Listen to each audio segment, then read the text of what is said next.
Alright, so we're going to check out Michael Jordan wearing the black and infrared Air Jordan 6. He debuted these at the 1991 All-Star Game in Charlotte, and he wore them throughout the 1991 playoff run en route to his first title. As usual, we're going to check out all these highlights, and I'll reserve my comments for the end. Ignore this guy. He's got a group and he's overplayed. 12 West 8. Dumars, Jordan, double clutch, gets the roll, and that's what the crowd was waiting for. Michael Jordan to show him a little something. Barkley in a crowd. Finds Jordan, great pass from Barkley for the jam. You think Michael needed a few tickets here for this special weekend? Or about they try to get themselves up a little bit, the East. Well, the West will pull away as Michael tries to get Oh, yeah!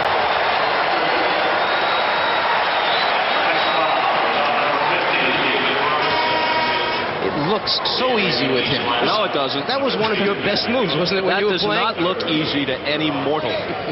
Facing up and shooting that, they complement one another as Hardaway again goes for the three. Now he faces up. If you don't play him, he's going to knock it out, or he goes by you. Jordan! The foul, but watch this. Percy Hawkins understands where he is, knows who's in the game, and knows who to get it to. The crowd wants to see Michael do it, and he certainly does. Percy Hawkins playing in his first All-Star game. Michael, 17 for him after the emphatic slam. And James Worthy just happened to turn at the last minute and saw Michael flying by. Where'd this guy come from? Well, first, watch Worthy at the last second, 42, turn. Oh, who's this guy going by? Michael finishing it off. He's so quick, he takes off from the foul line and finishes that dunk off. They cover so much ground. Take as much time and work as hard as they possibly can to get the good shot. A veteran officiating crew of Jess Kersey, Nolan Fine, and Wally Rooney will be blowing the whistles this evening, and we are just about set. It'll be Cartwright and Ewing. No love lost between these two players, and Patrick Ewing controls with Trent Tucker. And he is in the starting lineup. Chicago going into their triple post offense as designed in 1962 by Tex Winter. Cartwright just takes it away from Oakley. Chicago 33%. The thing is, though, that the Knicks have turned it over 5 times, and Chicago has gotten 10 points off the fast break. Jordan with 9 first quarter points. Cornette, no place to go. Jordan says, here's your wallet, Brian. To the hole.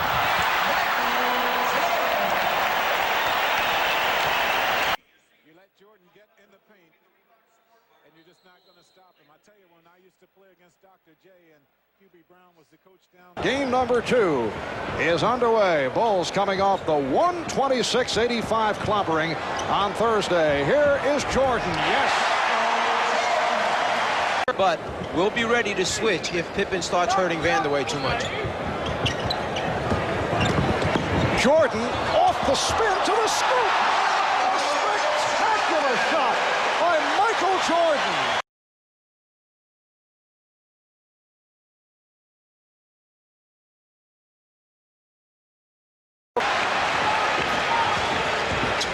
Jordan going left.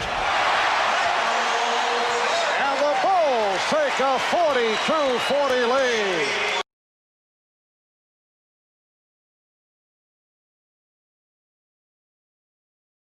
Question on the foul. It was Oakley, not Tucker. Tucker raising his hand. Here's Jordan. It counts and the foul. And this time it is on Tucker. Trent Tucker played him about as well as you can play him. He got help from the next defensive player near the middle of the floor, but Jordan reverses, pulls it back on the arm. Tucker, but the concentration's there. Such great body control for Michael Jordan. He pulls back away from double teams, finds an opening just enough to get a shot off. But look, Ewing nowhere around him. Horace out beyond the three-point strike.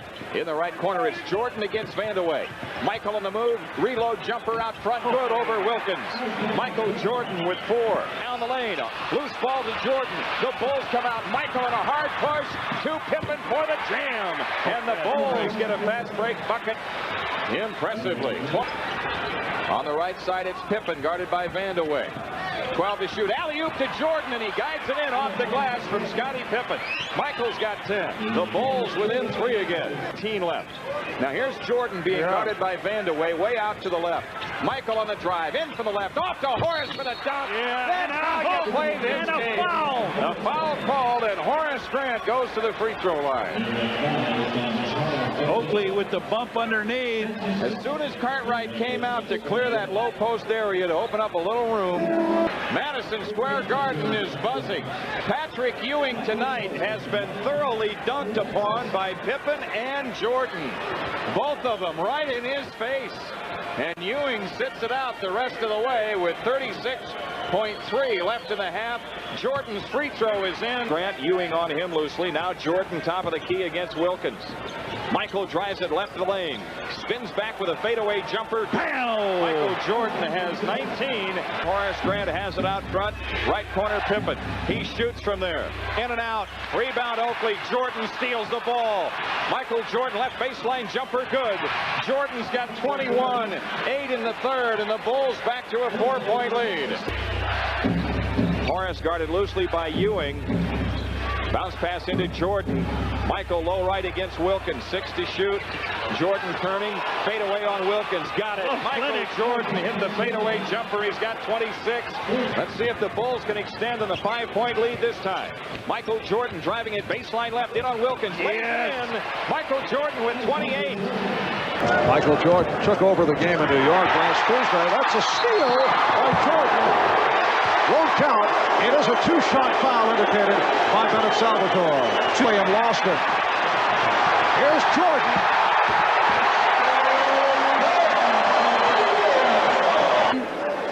Lead to easy scores at the other end, and Jordan, the best finisher in the game. 42, pressure by Chicago. Livingston applying it on the horn. Not allowing the Sixers to get up court. And Jordan off the steal.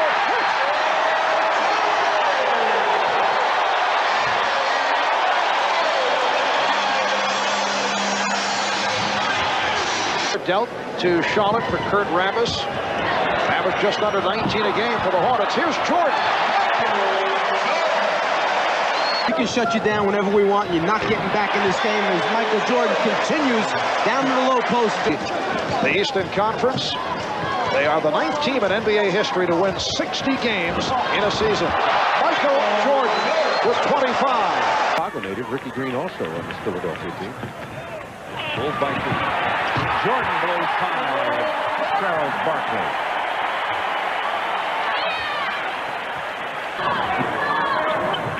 Jordan, Ron Anderson. A little bit of height advantage, but Jordan with the quickness advantage. Michael has 11. Sixers and Bulls are tied. Michael Jordan with 11 early. Bob, let's take a look now at the double team here on Michael Jordan. Michael Jordan's playing small forward against Ron Anderson. Now watch Hersey Hawkins. He's going to be the guy that's going to come on the double team. So Michael's going to hold the ball. Craig Hodges is going to clear. And here comes Hersey Hawkins, all right? Now, if we hold it right there, you see what's happened now. He's come over to double team, but in essence, he and Ron Anderson are doing the same job. This leaves Michael the whole avenue. Ron Anderson has got to get over on this side so the double team means anything. Now you're going to see what happens. This double team is no good. You got the baseline, and boom, the slam dunk by Michael. You know, when you were coaching, you should have had a telestrator on the sideline. Jordan. Oh, mercy!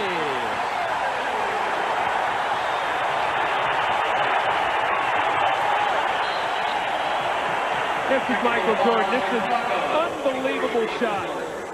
I do not know how he made that shot. That is an unbelievable shot.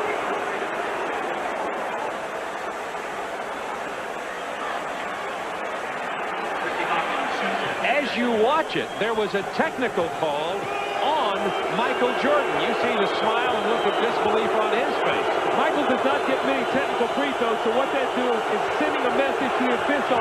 He felt that he was fouled going to the basket, so just letting the referees know, hey, I was fouled on that play. Next time I go to the basket, I want that call. Hersey Hawkins gets the first Philadelphia bucket. We are tied at 2. And that's how you answer that, Michael Jordan. Down to 3 seconds left in the shot clock. 1 second left in the shot clock. Watch out for this one. Michael Jordan in the open court has 6. Philadelphia really needs to do a better job on the boards. Well, Horn knocked Cartwright out, but Gilliam never went for the ball. Michael hung in the air for 1 instant longer, didn't he? Now, you saw him get knocked on that shot also, Pete. Uh-oh, yeah, he's hurting a little bit there. He really got popped. Charles Barkley ranked 5th. Now, just watch at the top of the jump here. Now, as he comes down, you can see Michael grimace right there. The leg gave way on him. He got hit at the top of his jump. Now, just watch. See, this is bothering him here, see? Turns does a nice job. The rest of the job. Not with that man operating like he can. He's so tough to double team from the top of the circle. Grant back in there. Livingston is sat down. B.J. Armstrong. Well, they need help down inside there, right there. Nice. Oh, he's amazing. He is absolutely amazing. 36 points for Michael Jordan. Tied at 93, a minute and a half remaining. Now remember, both teams have 3 timeouts remaining. They take it in a minute again. Boy. I'll tell you what. That's some kind of shot there by Michael Jordan. And a technical. Now just watch this move.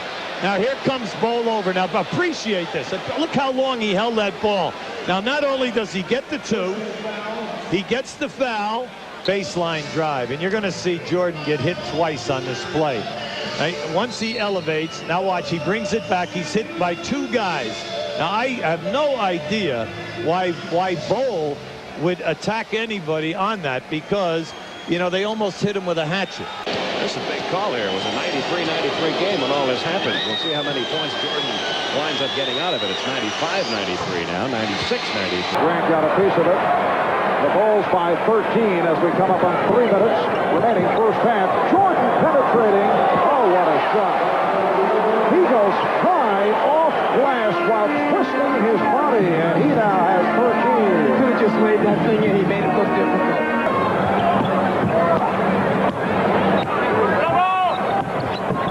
Jordan, oh, what a move. Pulling his way along the baseline.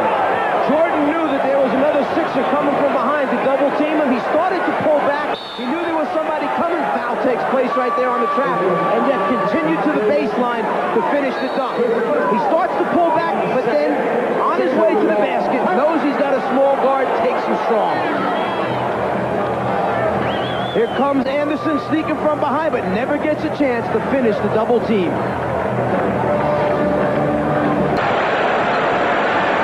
Jordan wheeling, dealing, and scoring.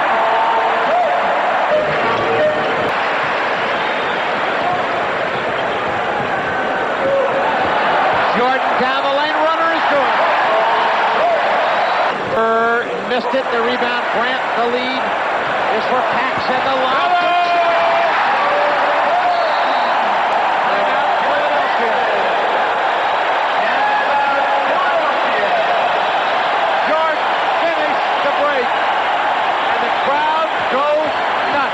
We'll be back. There's Jordan. Rebound Jordan, number 13 in the game. Here he comes, down the lane, shoots.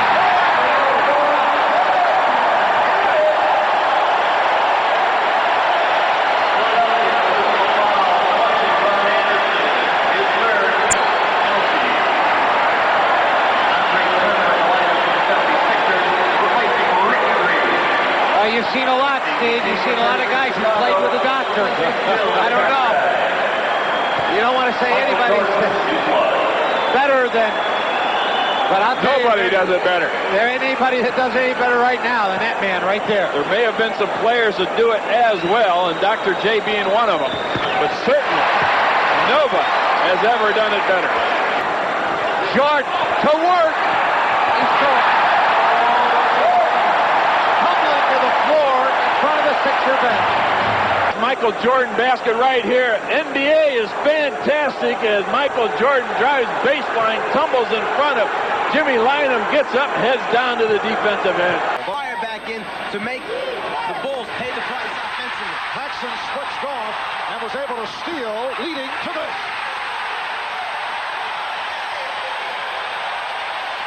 between the Bulls double teams and a lot of other teams is the aggressiveness. They're strong, tight, aggressive. Yes, and it counts.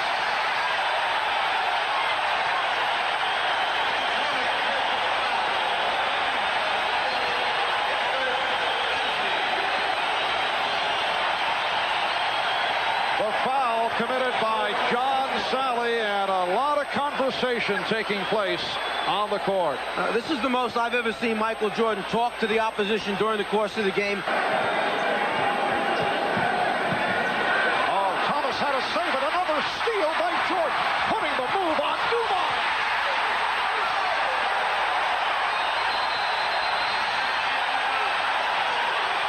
Detroit will talk it over. Well, it was anticipated that this would be a physical series, and Michael Jordan told us prior to the game that he's wary of Detroit's tactics. They're bringing Aguirre on the baseline. Tries to spin on Grant. No place to go. Jordan slapping the ball away. It's showtime. Get the cameras rolling.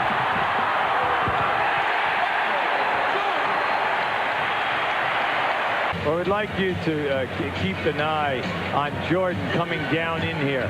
You see, he'll try for the shot blocks, but he loves to strip you. And if you are dribbling, he'll go for the bounce.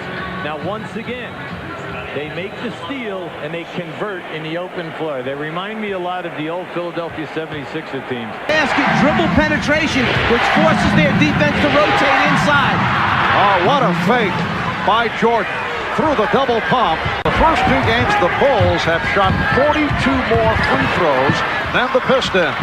Jordan going glass. He's hit 3 out of 4. Some knee problems. Bulls lead by 14. Aguirre with the step. Lost it. It will be Detroit ball. And once again, it's Michael Jordan flying from behind one of the offensive players after he's beaten his man initially. As Aguirre takes it, watch Jordan come from behind and get the piece.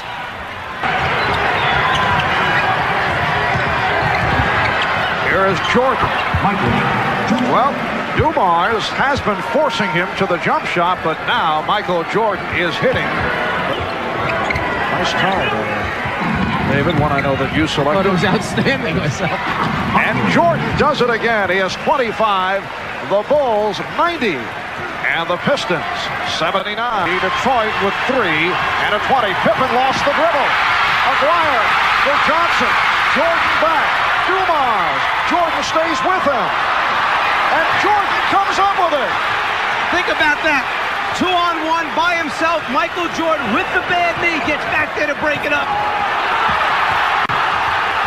Here's Pippen. The crowd was looking for a travel on Jordan. Pippen, yes, big bucket for Scottie Pippen. Looks like a sure layup initially. It's going to cut it to a three-point game. Johnson dishes it off, but now Jordan stops the ball, comes back. Right there is where the Pistons felt the foul took place against Dumars. Looking, he'll score if he has to, but he would rather feed the ball off. And Pippen able to feed it off to Jordan. Turnabout is fair play, and their defense right now is doing it. Michael, I think that Magic Johnson really got him fired up about it and really did the job. Well, I think the crowd is cheering here for the Bulls right now, and the Pistons as they leave the court. I don't think they're cheering for the Bulls, but I think the greeting is for the Pistons as they are headed off as time runs down. Pistons wasting no time in getting out of here. Now a timeout was called. They left the bench, although there's 7 and 9, 10 seconds remaining. The Pistons just left. That's a three-pointer. With 4 and 9, 10 seconds remaining. Isaiah Thomas, got him on it, Jack McCloskey.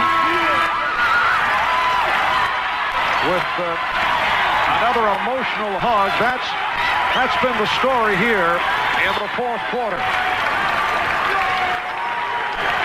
The Detroit Pistons heading back to the locker room. Their season has concluded while the Chicago Bulls advance to the NBA championship round. Here's Jordan. Lakers 10, and they call it on Magic. Timeout taken, 6:36 remaining in this first quarter. Jordan at the guard. It is Byron Scott opening against Michael Jordan. Jordan able to blow right by Scott. And back come the Bulls. They're down by 3. Pippen for Jordan.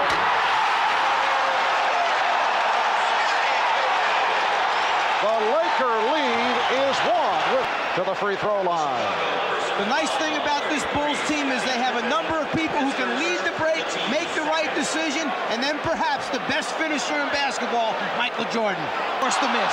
Crowd wanted to travel, but Armstrong picked it off. It's a 2-on-1. Here's Jordan.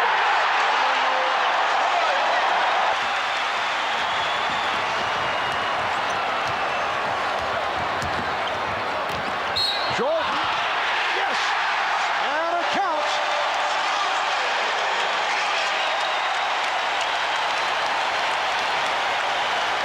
Jordan has the great ability, once he gets in the air, to understand and know where his teammates are and then make that split decision at the end, leading to score. Scott, rather than trying to extend and block it, tries to get Jordan on the way up. Basket's good and a chance for the three-point play. So Byron Scott collects his 4th foul. Timeout taken. The game tied. Guarding Jordan may have had its effects on Byron Scott. He's only 1 for 4 in this game so far.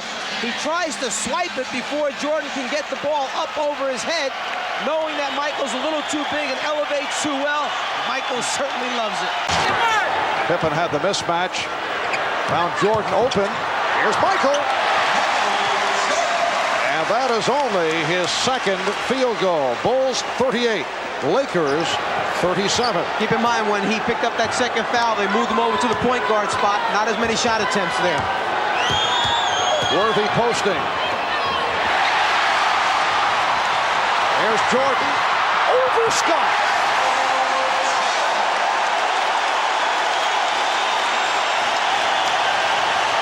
With 12. Michael Jordan, a quiet first half by design, looking to get others involved. Now Michael looking to break out. And he has. He's hit 4 of 6. The Bulls have a 2-point lead. Jordan. Well, Byron Scott did a nice job in preventing that hard dribble move to the right. But Michael still able to go glass to score. Tello, Ahmad Rashad, Steve Jones from Chicago Stadium. Michael Jordan. Yes. He has 12 more field goal attempts. 6 of 8 here in the 3rd. Jordan with the step and the bucket. Again, Chicago by 11. This represents their biggest lead of the night. Jordan over Scott. Yes. Michael Jordan on fire. 18 points. He's hit his last 8. And Cliff Levingston is back. So Levingston, Williams, and Pippen up front. Jordan and Paxson in the backcourt. Here's Jordan. Yes. And it counts.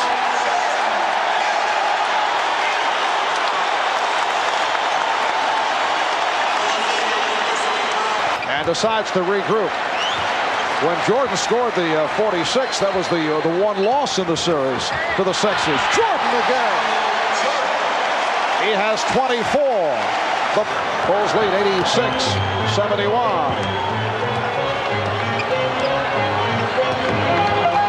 Michael Jordan. Yes. Make it 12 for 14. 26 points. He's hit his last 11. Defense tried to take Michael out of it and force some turnovers, some hurried shots, try and get some easy scores themselves.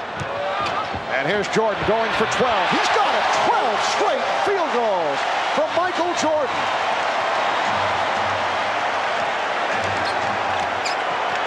The Bulls lead by 20. See, continues. To the fans, I love it. The tongue is out. Something bad about to happen to the Lakers. It's Michael Jordan taking off for the deuce. It almost looked as if he remembered the slam dunk competition from a few years ago and starts out with the flying one-hander and says, no, I used that one already to win the slam dunk. Let me change up and entertain a little bit right now. Woo! He liked it himself. Phil Jackson, I kind of like having that guy on my team. Scott Williams, an observer, and he can't believe it. Michael Jordan has hit his last 13 field goal attempts. We have Mr. Stats, Elliot Kalb, our crack statistician, checking the record books. During the course of regular season play, Wilt Chamberlain once went 15 for 15 in a game against the LA Lakers. That was back in January of '67. Some quick shots, some misses, some fast break opportunities for Los Angeles. Jordan, yes. Well, he had the audacity to miss one shot, and he comes right back. He is 15 for 18 for 33 points. Clock down at 5. 3. Jordan. Yes.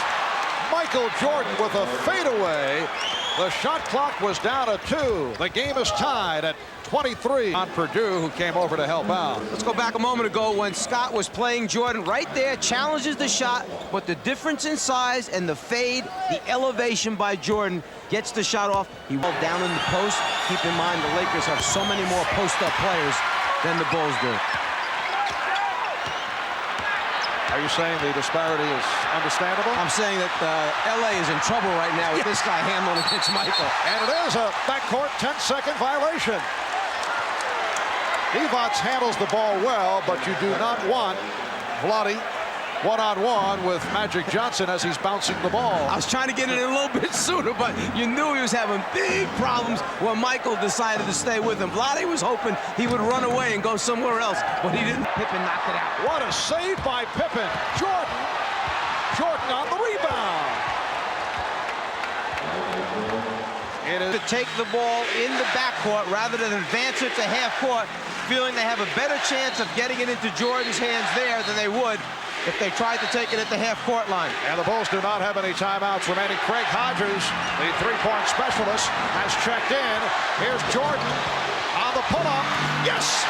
And the game is tied at 92 with 3 and 4/10 seconds remaining. Lakers call for a timeout. With the threat of the three-point shooters on the floor, you can't come and help quite as quickly on Michael. He gets Scott back into an area where he feels comfortable. After coming down, he almost seems once again to be bothered by the bad knees. The right side of the floor has been cleared out. He's got a full head of steam, and now it's just a matter of elevating before Divac can make the rotation over. Prior to converting of the best of 7 NBA Championship Series. Here's Jordan. Yes! Michael Jordan. Holding foul on Jordan. That's 5. Jordan makes the move. Divac never comes across. He lets Jordan come to him. Can't do that. It's going to be too late. He creates too many ways and invents new ones each. The spin by Jordan and hits on the reverse. Michael saving it for overtime. 2. Jordan loves to use the rim to come up on the other side. He drives baseline, sees the rotation coming, has the great ability to hang and reverse it for the score. Jordan, who loves to drive baseline, uses the defense by bringing it up on one side and then hanging and reversing over to the other side. One of the reasons why we always wanted to force him to the middle of the floor. Jordan likes it. He says, we got him now, let's go. They've hit their last 6 from the field.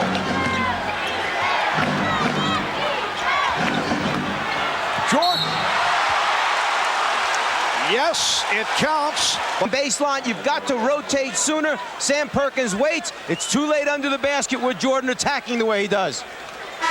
Foul called on Perkins, his second. Here comes A.C. Green checking back in. He almost shifts to another gear. He elevates and then just goes a little bit higher when he knows he needs to get a plus. We see here in the finals, has he lost confidence? No, but they better start producing because the series is winding up short. And that shot by Teagle went short. Jordan at the other end, able to hit. The Bulls lead at Green and Worthy. In transition, the Bulls do a great job of keeping their heads up and looking down the floor. And then who better than Michael to catch and convert? Go off in front of the rest of the field. It's just a matter of whether or not the point guard sees him and can deliver the ball. Greg Hodges called for his second foul by Devonts.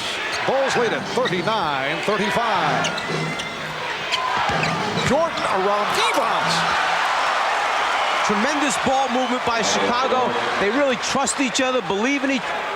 After a complete swing rotation of the basketball, they wind up with Devonts trying to move out on Jordan. Just a mismatch there. No way Vlade can guard him off the dribble. This is all a result of the Bulls' offense and ball movement getting it to the weak side to take advantage of that situation. Here, the second quarter. Michael Jordan fires. Yes! And the horn. So, just for the half, along with 6 assists. Final seconds of the first half, and Jordan able to unleash and connects. Actually, that play had broken down on the weak side of the floor. The players had started too early, so Michael hit the postman and then moved in that direction to get the return. 3 seconds is an eternity in the NBA. Coming up on 2 minutes remaining in this first quarter. Jordan off the steal. Michael Jordan with his second field goal. The Bulls defense finds a way to get easy scores. 4th in the league this year in steals. Jordan, one of the best pickpockets you're going to find, and then one of the best finishers at that. And the Lakers back to Devonts, bringing it up, and he lost it. Jordan off the steal. Again.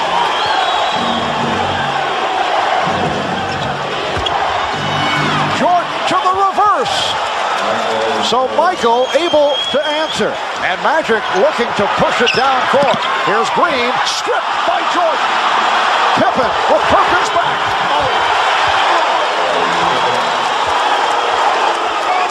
They change ends so quickly. They go from the defense to the... By 4. Timeout has been called. Michael Jordan, who leads the team in steals and block shots, loves to come from behind the offensive player's head to get a piece. Leads the fast break, looks down the floor, sees his teammate wide open, and as Pippen goes up right there, Perkins hits him in the head. Michael Jordan turns to the official and says, make the call. He got hit in the head. Pippen grabs his head. We want a 3-point play from that.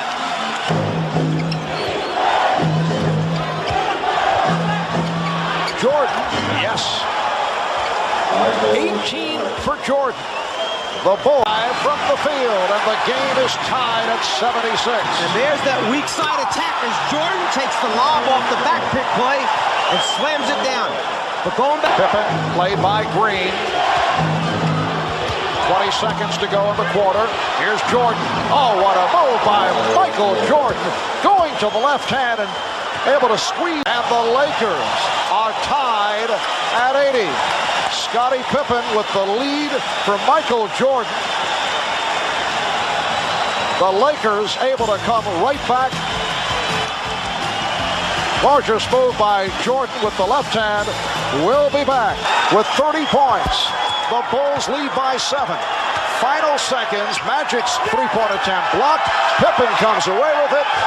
And the Chicago Bulls have won their first ever NBA championship.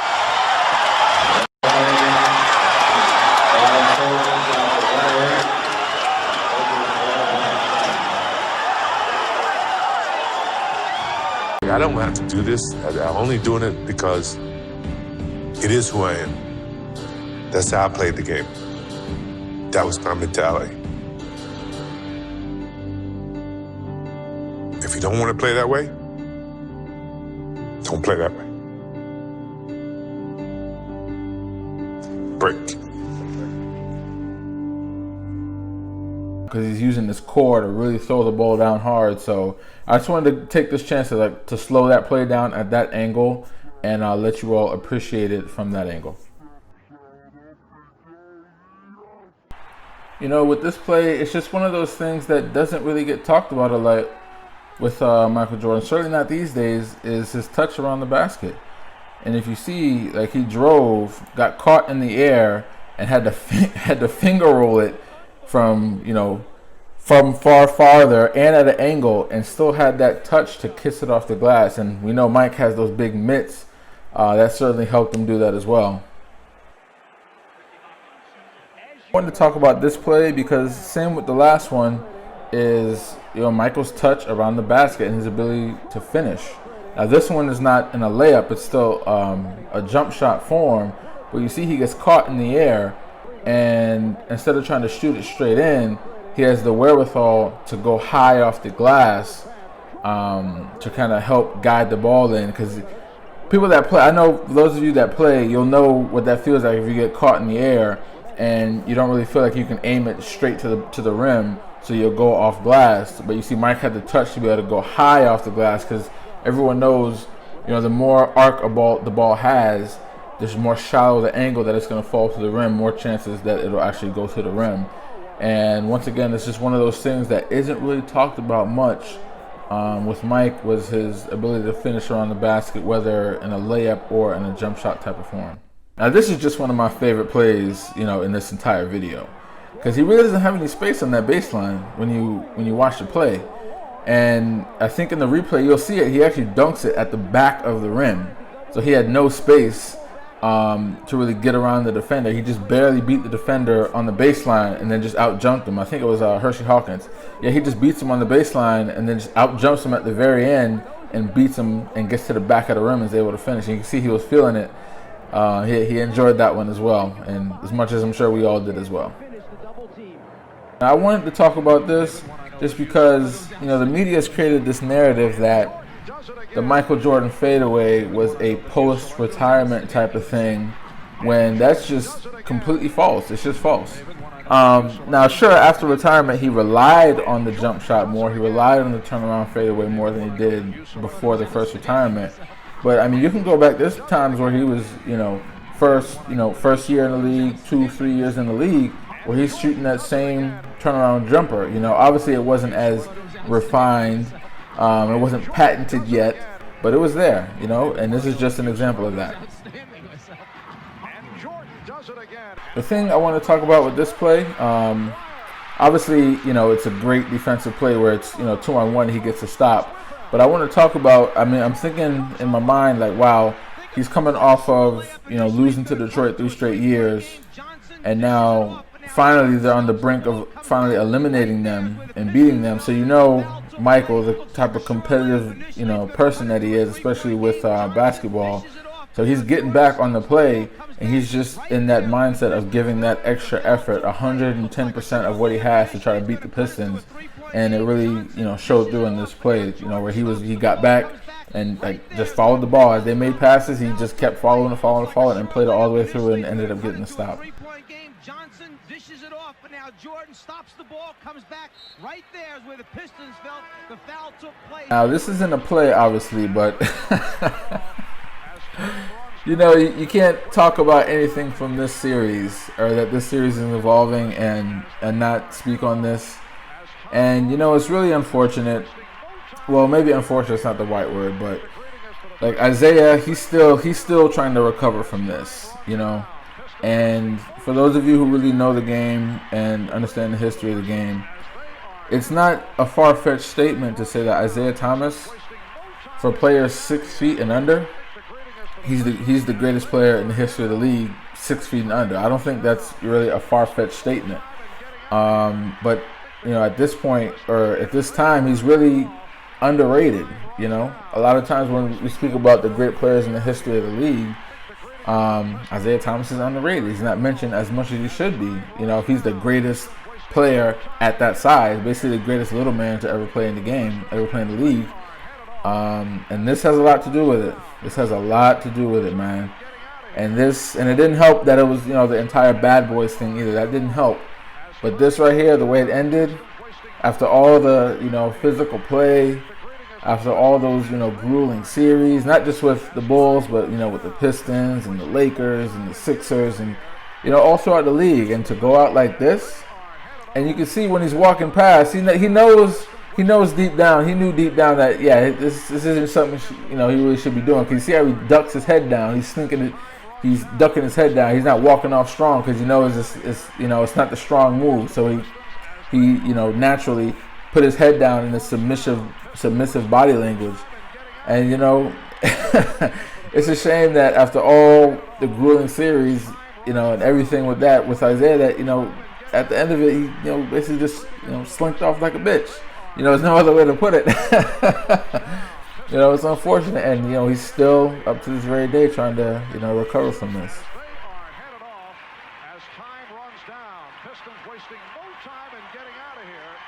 This was just one of my favorite plays because he goes up, finishes with the left, and it's like he plants his knee. Well, he didn't actually knee Divock, but it's almost like Divock caught him right there, and he's got the ball like facing forward, and at that last minute, at the peak of the jump, he just turns it over into this beautiful finger roll. No real analysis here or anything. I just really love this play. This is always one of my favorite plays from the series. All right, so with this play, obviously this was the shot to send it into overtime in Game 3. And it wasn't so much the play itself I want to talk about. It's really just the situation. Because obviously, Bulls, first finals.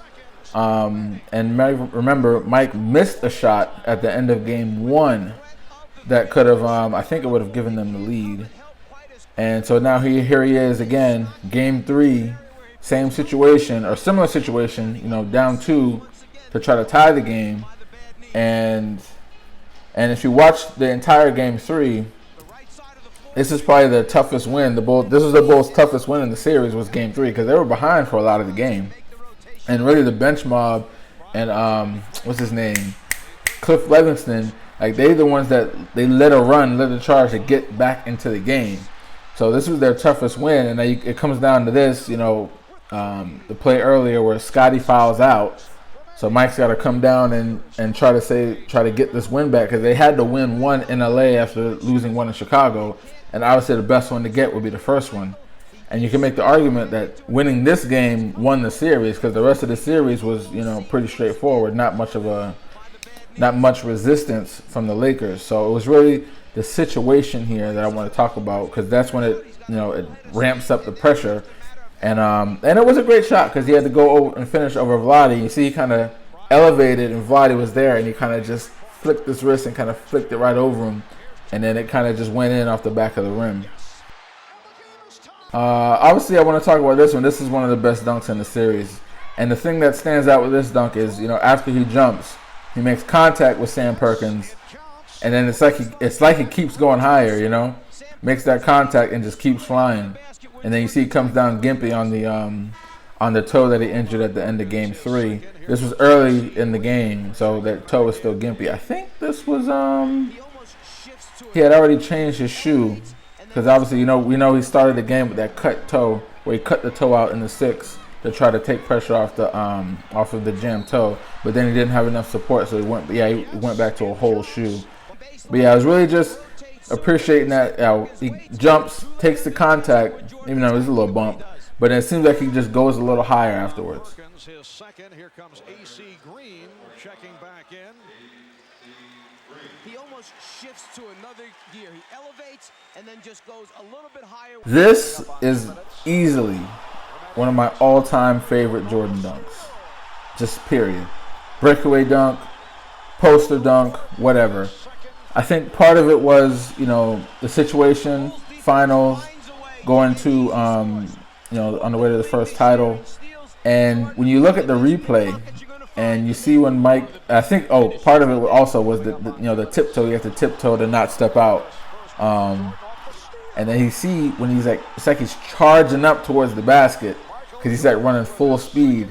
And if you watch his face, it's like you can see the ferocity and the force that he wants to dunk it with. And this is the closeout game too, so I don't know what it was. And then obviously it's a leaner dunk, and I don't know, the entire thing for me, this is just, I don't know how you guys feel about it, but this has always been one of my favorite dunks. I wish we had the game angle of the dunk though, because he gets the steal and then immediately it changes to like that sideline view, and we get the view of him dunking like he's dunking on you, like you're under the basket.